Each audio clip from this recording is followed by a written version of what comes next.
Morning students, I am Nita Sharma from Bihar Public School Bikaner, your Hindi teacher. आज हम कक्षा छठी हिंदी प्रथम पाठमाला उन्मेष का पाठ 11 एक बात बनाई मिट्टी की प्रश्नोत्तर शब्दार्थ और भाषा एवं व्याकरण के प्रश्नोत्तर पढ़ने जा रहे हैं। सबसे पहले देखते हैं हम शब्दार्थ। समाना यानी कि भरना, पूरना, लीन होना। मग्न यानी कि डूबना। आकार, रूप, सूरत, स्वरूप। कलाकृतियां, कला की वस्तुएं। प्रभावित, असर होना। अंतर्मन, मन की गहराई में। अंतर्मन, मन की गहराई में। कुम्हार, मिट्टी के बर्तन बनाने वाला। कुम्हार, मिट्टी के बर्तन बनाने वाला। कुल्हड़, मिट्टी से बना हुआ पानी या चाय पीने का पात्र। कुल्हड़, मिट्टी से बना हुआ पानी या चाय पीने का पात्र। लेखिका का मनचाहा पल कौन सा होता था? लेखिका का मनचाहा पल होता था अपने स्टूडियो से बाहर बारिश देखना। लेखिका की माँ कहाँ से पढ़ी थी? लेखिका की माँ शांति निकेतन से पढ़ी हुई थी। लेखिका ने मिट्टी के अलावा और किस माध्यम से कलाकृतियां बनाई? लेखिका ने मिट्टी के अलावा सिरेमिक से अपनी कलाकृतियां बनाने को माध्यम के रूप में अपनाया। नेक्स्ट देखिए आप लघु प्रश्नोत्तर। और मेरे मन में मिट्टी से कुछ बनाने की चाह आकार ले रही थी। क्या देखकर लेखिका की मिट्टी से कुछ बनाने की चाह आकार ले रही थी? कुम्हार के गोल घूमते हुए चाक को देखकर लेखिका को मिट्टी से कुछ बनाने की चाह आकार लेने लगी थी। क्या लेखिका अपनी इस चाह को पूरी कर पाई?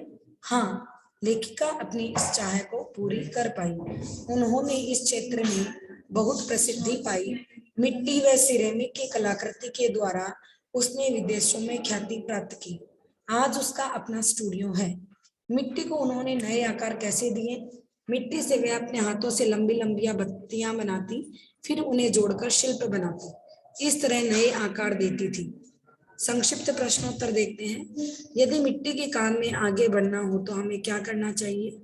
मिट्टी के काम में आगे बढ़ने के लिए हमें मिट्टी को करीब से जानना चाहिए। अपने अंतर्मन को मिट्टी से जोड़ना पड़ता है, तभी हम जो चाहते हैं मिट्टी से वही आकार बना सकते हैं। लेखिका ने मिट्टी को छोड़कर सिरेमिक को माध्यम के रूप में क्यों चुना? अपनी कला को विकसित करने के लिए उन्होंने सिरेमिक को चुना। सिरेमिक के बारे में बहुत कम लोग जानते थे। इस माध्यम से बहुत कुछ किया जा सकता है। केवल मूर्तियां या काम में आने वाली वस्तुओं के अलावा इससे डिजाइन भी बनाए जा सकते हैं। जब लेखिका की टीन शेड पर बूंदे गिरना चालू हुई तो लेखिका ने बादलों की ओर क्यों देखा? लेखिका ने बादलों की ओर इसलिए देखा क्योंकि उसने मिट्टी बाहर सूखने के लिए रखी थी। अगर पानी बरसेगा तो मिट्टी को अंदर करना होगा।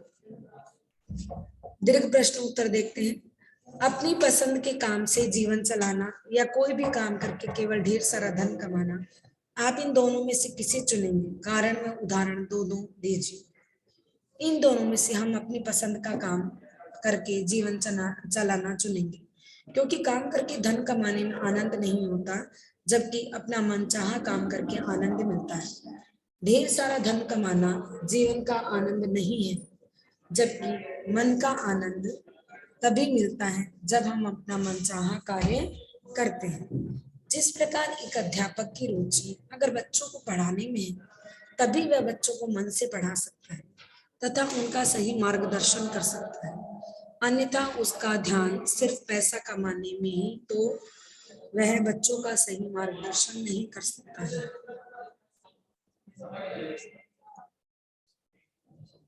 स्टूडियो से बारिश देखना एक अलग ही दुनिया में ले जाता है। मेरी माँ मूर्तिकार है और कांसे और लकड़ी की कलाकृतियां बनाती है। मेरी माँ मूर्तिकार है और कांसे और लकड़ी की कलाकृतियां बनाती है। हाथ में लचीली मिट्टी हो तो उससे सुकून व शांति मिलती है। मिट्टी एक बेहद लचीला माध्यम है। निम्नलिखित वाक्यों में सही और गलत का चिन्ह लगाइए। मैंने अपना काम कपड़े से ढका, स्टूल पर बैठकर बूंदों को गिरता हुआ देखने लगी। गलत। छुटपन से ही मन में आता था कि जो मुझे पसंद है वही करूं। सही।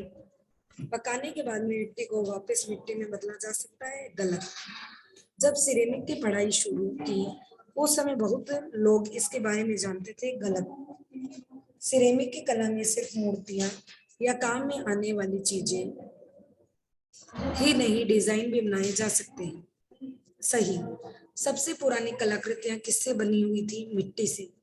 लेखिका की माँ किससे कलाकृतियां बनाती थी? कांसे और लकड़ी की कलाकृतियां बनाती थी। लेखिका की माँ किससे कलाकृतियां बनाती थी? कांसे और लकड़ी की कलाकृतियां बनाती थी।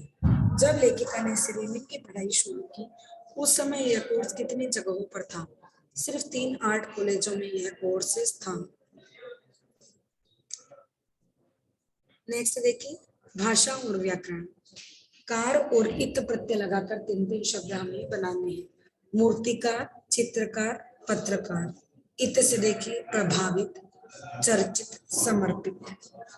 नेक्स्ट देखिए, वचन बदलकर हमें वाक्य लिखने हैं।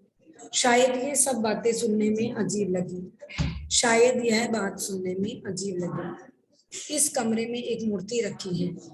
इस कमरे में अनेक मूर्तियां रखी हैं। बारिश की बूंदें गिरी।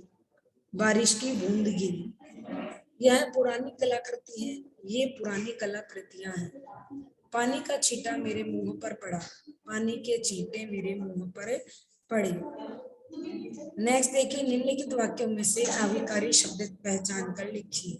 मिट्टी बाहर सूख रही थी। बाहर। आविकारी शब्द क्या होगा? बाहर। मैं उसे उठाकर अंदर ले आई। अंदर। मैंने बादलों की तरफ देखा। तरफ। कोई चाहे तो प्रोडक्ट डिजाइन भी कर सकता है। डिजाइन। वह शांति एकदम भीतर तक जाती है। इसमें आप एकदम भीतर तक, एकदम भीतर लिख लीजिए। यहाँ पर अव्यय शब्द एकदम भीतर है। शांति है वो भाववाचक संज्ञा है। पाठ में प्रयुक्त फ से बने शब्द छांट कर लिखिए तथा उनका सही उच्चारण भी कीजिए। तरफ, सिर्फ, काफी।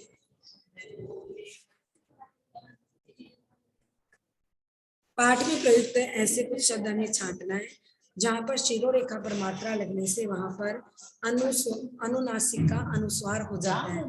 मैंने, तुम ही, मैं, हैं, छीटो और थी। तो यहाँ पर हमारा ये चैप्टर है वो समाप्त होता है। इसकी पीडीएफ है वो आपको भेज दी जाएगी। समय से अपना कार्य खत्म करके अपनी अध्यापिका को समय से भेजिए। आज की कक्षा में इतना ही पढ़ेंगे। धन्यवाद।